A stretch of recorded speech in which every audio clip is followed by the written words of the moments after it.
Hello दोस्तों, मेरा नाम मुनीश कुमार है और मेरे यूट्यूब चैनल मनीष कुमार के फाइनेंशियल इनसाइट्स में आपका एक बार फिर से स्वागत। जैसा कि आप जानते हैं कि मैं डेली एक फाइनेंशियल इनसाइट लेके आता हूँ, आप लोगों के साथ शेयर करता हूँ। तो आज की जो फाइनेंशियल इनसाइट है, वो मार्केट के लिए गुड न्यूज़ है।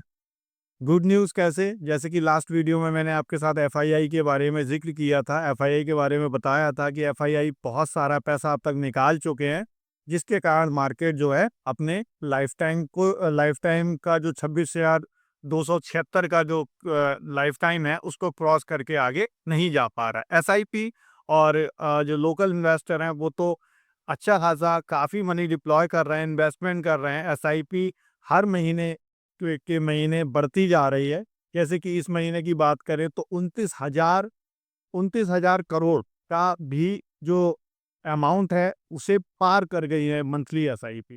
यानी कि जो सितंबर का जो डाटा आया है, उसमें एसआईपी का जो इनफ्लो है, वो 29,000 को भी पार कर गया है।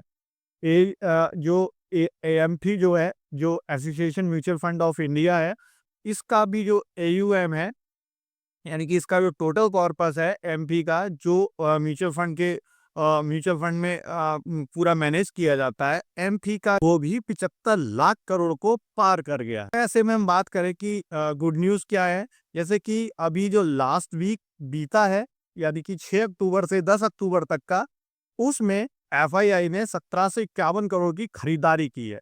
यानी कि एफआईआई अपना फिर से मूड बना रहे हैं इंडिया में वापस खरीदारी करने का। तो जो लास्ट मंथ था सितंबर, उसमें जो एफआईआई है, उन्होंने अच्छी खासी जो है वो सेल ऑफ किया था। 23,000 करोड़ का लगभग सेल ऑफ किया था पिछले महीने, और इस साल वो लगभग 1.5 लाख करोड़ का अब तक बेच चुके हैं। जो जनवरी में लगभग 78,000 करोड़ केवल जनवरी में ही उन्होंने बिकवाली की थी। तो 17 से 51 करोड़ का जो एक हफ्ते में जो उन लोगों ने, एफआईआई ने जो अपना डिप्लॉय किया है, इन्वेस्टमेंट किया है इंडिया में, उसके दो कारण माने जा रहे हैं। पहला कारण है कि जो पूरे वर्ल्ड में जो एक अनसर्टेनिटी फैली हुई थी, एक अनस्टेबिलिटी फैली हुई थी, वो थोड़ा सा कम हो रहा है। जैसे कि ट्रंप ने अभी जल्दी में ही गाजा और जो इसराइल के बीच में जो वॉर चल रहा था, उसके सीज फायर को लेके इजराइल की सदन में ये घोषणा की है कि यहाँ से अब सीज फायर हो जाएगा। तो ये गुड न्यूज़ हो जाती है मार्केट के लिए। और दूसरी है, जो हमारी मार्केट है, उसके वैल्यूएशन भी काफ़ी अट्रैक्टिव हो गए हैं, काफ़ी अच्छे हो गए हैं, और कॉर्पोरेट अर्निंग भी अब आने की संभावना है। जब जो सेकंड क्वार्टर जो निकला है, उसमें एफआईआई डीआईआई को लग रहा है कि अब जो है मार्केट में अच्छे रिजल्ट आने की संभावना है और कंपनीज अच्छे रिजल्ट दे सकती हैं। एसआईपी और लोकल इन्वेस्टर जो है, वो तो अपना लगातार इन्वेस्टमेंट डाल रहे थे।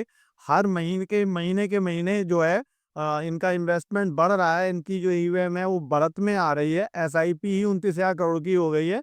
तो अब तक जो एफआईआई पैसा निकाल रहे थे, तो उसको मार्केट को रोकने के लिए, और जो मार्केट अपने जो इस समय जो 25,000 का जो निफ्टी चल रहा है, उससे नीचे नहीं जा रहा था, उसका मात्र और मात्र एक कारण था कि जो डीआईआई हैं, या जो लोकल इन्वेस्टर है, रिटेल इन्वेस्टर हैं, वो अपना पैसा लगातार मार्केट में डिप्लॉय कर रहे थे।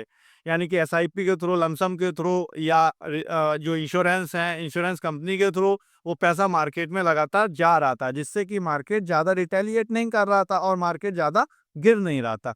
लेकिन अगर ये पैसा एसआईपी म्यूचुअल फंड का पैसा भी आता रहे, और जो लगभग 1,58,000 करोड़ जो रुपया एफआईआई के थ्रू इंडिया से ले जाया गया है, अगर वो भी वापस आ जाता है, तो इंडिया में कितनी बड़ी एक तेजी आ सकती है। तो जो फंड इन्वेस्टर हैं, या जो इन स्टॉक मार्केट की बारीकियों को समझते हैं, वो इस चीज़ को समझ रहे हैं कि अगर एफआईआई की वापसी होती है इंडिया के लिए, तो ये एक बहुत बड़ी तेजी का संकेत मिल सकता है। लेकिन इसके लिए 2 चीज़ें चाहिए। पहला, जो वर्ल्ड की स्टेबिलिटी है वो बनी रहे, और दूसरा, मार्केट की इंडिया की जो कंपनीज़ हैं, उनकी जो कॉर्पोरेट अर्निंग है वो अच्छी आए। अगर इनमें से इंडिया की कॉर्पोरेट अर्निंग अच्छी नहीं रहती है, या जो वर्ल्ड की स्टेबिलिटी है, जैसे कि ट्रम्प के टैरिफ हो गया या गाजा और इसराइल का युद्ध हो गया, रशियन यूक्रेन का युद्ध हो गया, ये बहुत सारी चीज़ें जो एक अनसर्टेनिटी चल रही थी, अगर ये दूर होती हैं तो डेफिनेटली एफआईआई सोचेंगे और एफआईआई सोच सकते हैं इंडिया में पैसा डिप्लॉय करने का। और इंडिया में अगर एफआईआई की वापसी होती है और डीआईआई भी और लोकल इन्वेस्टर भी अगर लगातार अपना जैसे कि इन्वेस्टमेंट कर रहे हैं, इसी हिसाब से अगर इन्वेस्टमेंट करते रहते हैं, तो मार्केट अपना बहुत लंबा हाई बना सकता है और मार्केट बहुत लंबा चल सकता है। जैसे कि मैंने लास्ट वीडियो में ज़िक्र किया था लॉरेंट बोलेंको का।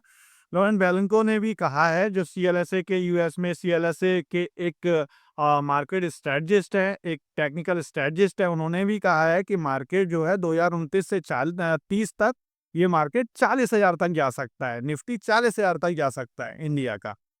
तो ये बात सच हो सकती है कब? जब एफआईआई अपना मूड बनाना शुरू कर दे, एफआईआई दोबारा से इंडिया में आना शुरू कर दे।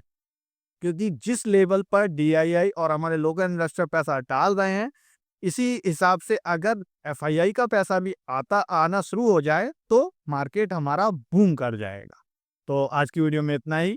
प्लीज़ मेरी वीडियो को लाइक करें, शेयर करें, सब्सक्राइब करें। Thank you.